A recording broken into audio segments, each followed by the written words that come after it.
Hello and welcome to the United in Stormwind card reviews. This time it's gonna be Hunter and Mage.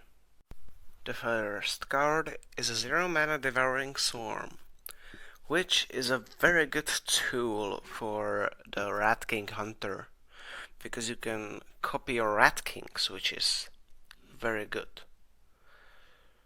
But it's a 0 mana spell, and a 0 mana spell needs some delicate deck to work because it can be a very terrible top deck, but you get your minions back. For example, like 0 mana freeze a minion that just wasn't worth a card. Is this worth a card? Probably a minion or small beast hunter or however the hell you wanna call it. The question is, will Hunter play that deck? I think they will play it, but it definitely won't be the best Hunter deck. I am going to give this card 3 stars.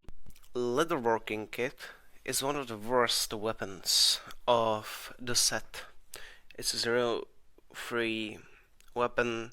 After 3 friendly beasts die, you just draw a beast.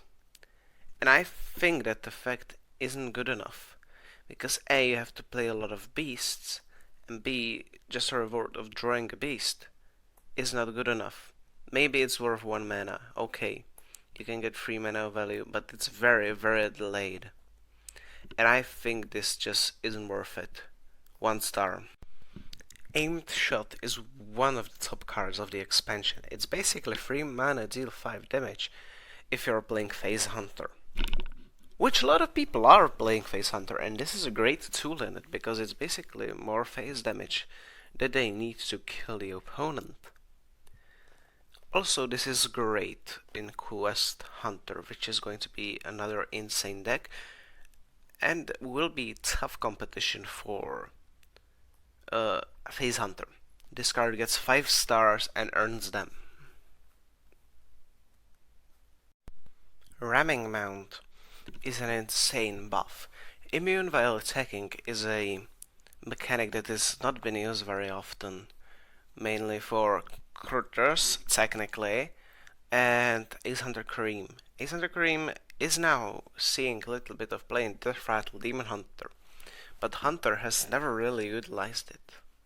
But this, being a good buff, with a great effect that also summons the same very good minion that you can use with beast synergies like Dire Frenzy, is very good.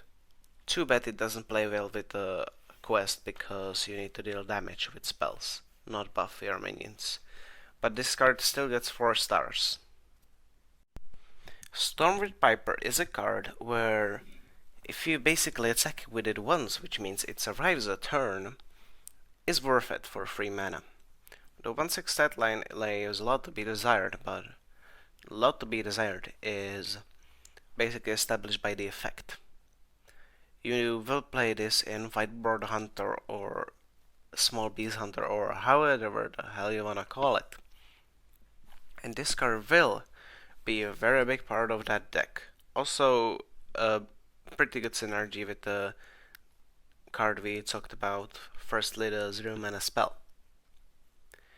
This card gets 3 stars because that deck will not be very good, and Phase Hunter and Quest Hunter probably will not use this. Rodent Nest is basically 4 mana 7/7 that is susceptible to silence, which appears to be very prominent in this meta, because we have the tradable silence card, and also we have the new priest spell, which means this card will not be as good, and as a whole this rat or small beast hunter is very susceptible to silence. The Rat King is susceptible to silence, this card is susceptible to silence, rats of extraordinary size is as well, and that is a big problem for this deck, I think. So I'm gonna give it 3 stars, as it's not going to be the best hunter deck. Important Tarantula is a very good control tool. The question is, do you want a control tool in Hunter? And my answer is probably yes, because the spiders are beasts as well, and the Rat King Hunter will use them. Also, you can use it in with the combo with the 0 mana spell again. Also, Vile Brute Skidder, the 5 mana 1/3 rush, poisonous from Witchwood, is crying in the corner. This card gets 3 stars. Rats of extraordinary size is a great part of the Rat King Hunter. Again, so it's gonna get 3 stars because it just won't be better as Fate Hunter or Quest Hunter. But this card is very, very good in the right circumstances because you can get 1 mana 5/5s very easily. You just have to have some minions on board. But this is still 6 mana, technically do nothing on the turn that it is played. And against aggro decks, you just cannot afford that. The Rat King is a very good card that will fit into its own deck. It will not fit in Phase Hunter, it will not fit in Quest Hunter. You just need to create a deck around it. And there is a big problem. If you have a lot of minions on board and you have the Rat King dormant, the enemy can silence it and your idea is screwed. You also have a shuffle deadbeats into your deck. You can trigger the Death Rattle many times, which is very... I wonder actually how will the Death Rattle trigger, because basically it's go dormant, but it says the exact minion. Or does it just spawn a dormant token? We will need to see about these interactions when we actually get the expansion. But this card is decent and it will see play, but it won't be in the best hunter deck, so 3 stars.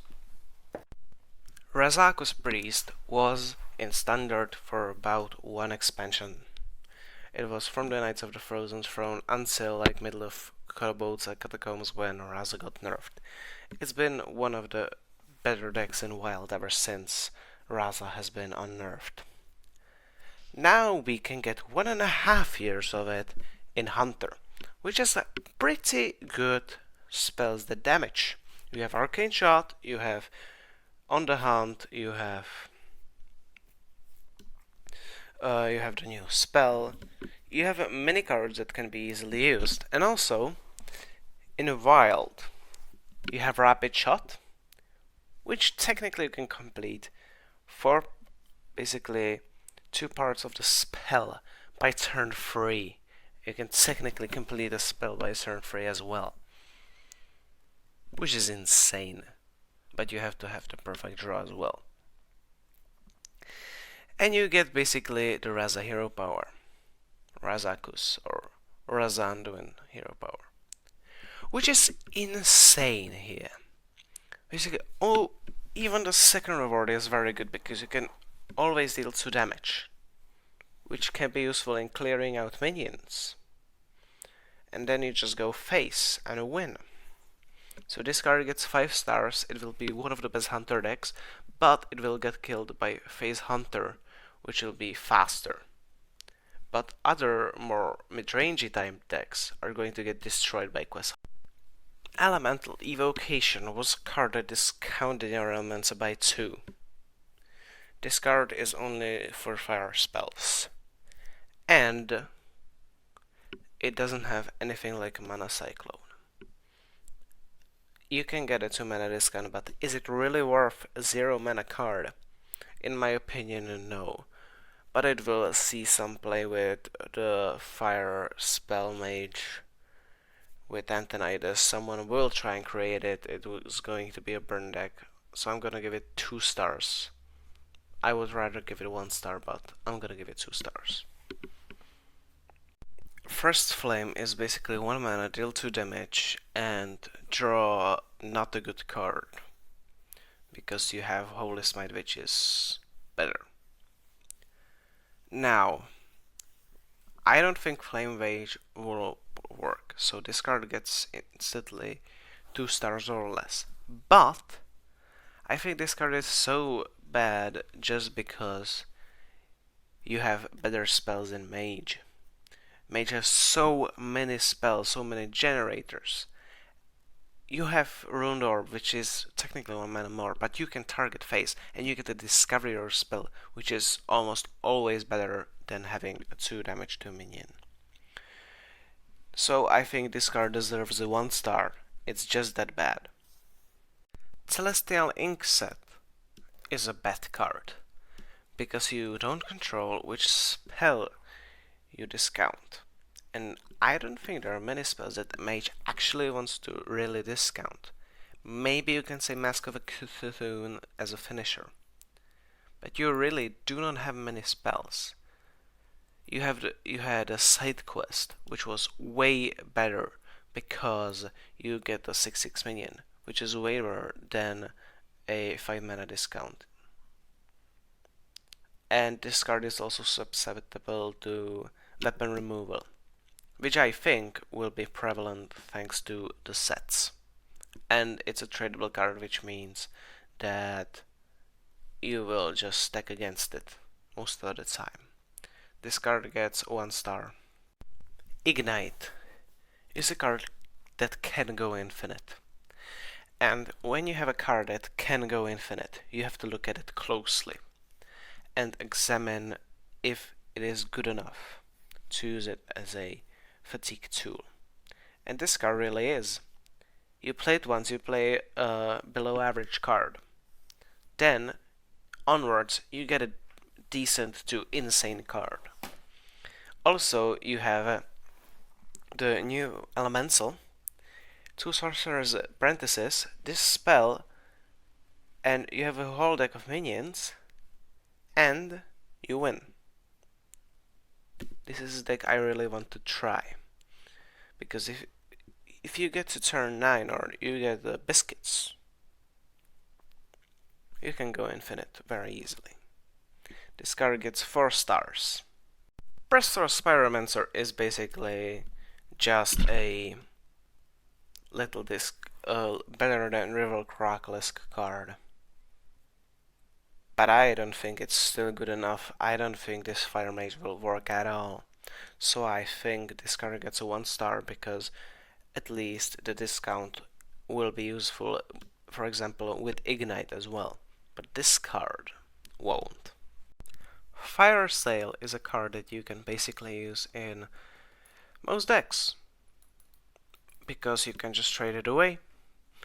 And it's a decent board clear, it's nothing special. You have Chaos Nova, which is for 1 mana, 1 more damage. You have Volcanic Potion, which is 1 less mana and 1 less damage.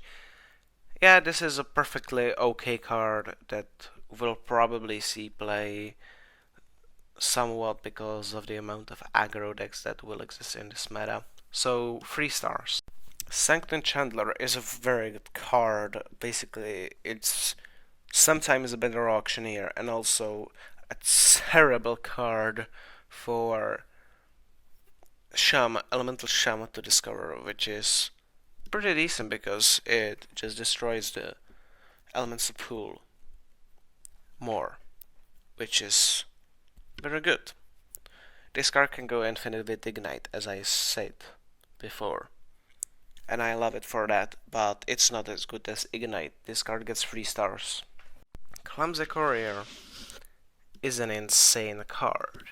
You remember Dragoncaster? You had to have a dragon in your hand in order to get this effect. Granted, it cost 1 less mana, but then it got nerfed, and then it got unnerfed.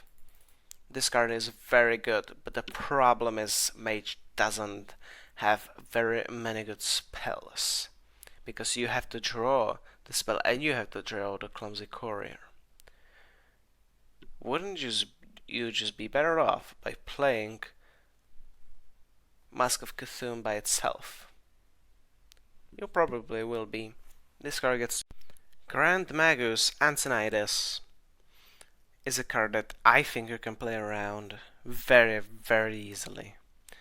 Yeah, it curves into Flame Strike, but most decks have the ability to refill their board very easily.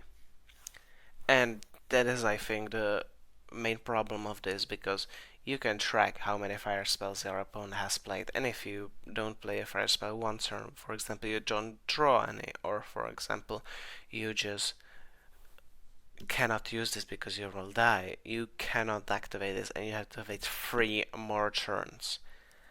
And that, I think, absolutely kills this card, but this will see a lot of experimentation with double Battle cards and alike. So this card gets...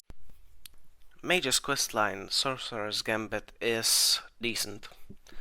Nothing more, nothing less. You can draw a spell, you can discover a spell, and then you get spell damage. The problem is you cast so many spells, the spell damage will probably not be useful because you'll be either dead because you didn't draw your arcane spell, or frost spell, or fire spell basically, or you're gonna be dead because an aggro deck just killed you. That's the problem with some of these quest lines, that really they're susceptible to aggro decks. For example, in my opinion, the Demon Hunter one is susceptible because you need to draw a lot of decks. But that's besides the point. This is a decent quest line. It's not the worst. It's definitely not the best. This card gets 2 stars because it will not see a lot of play. This has been the reviews for Mage and Hunter. Next up will be Paladin and Priest. I'm really looking forward to reviewing their cards. I will see you guys next time. Bye bye.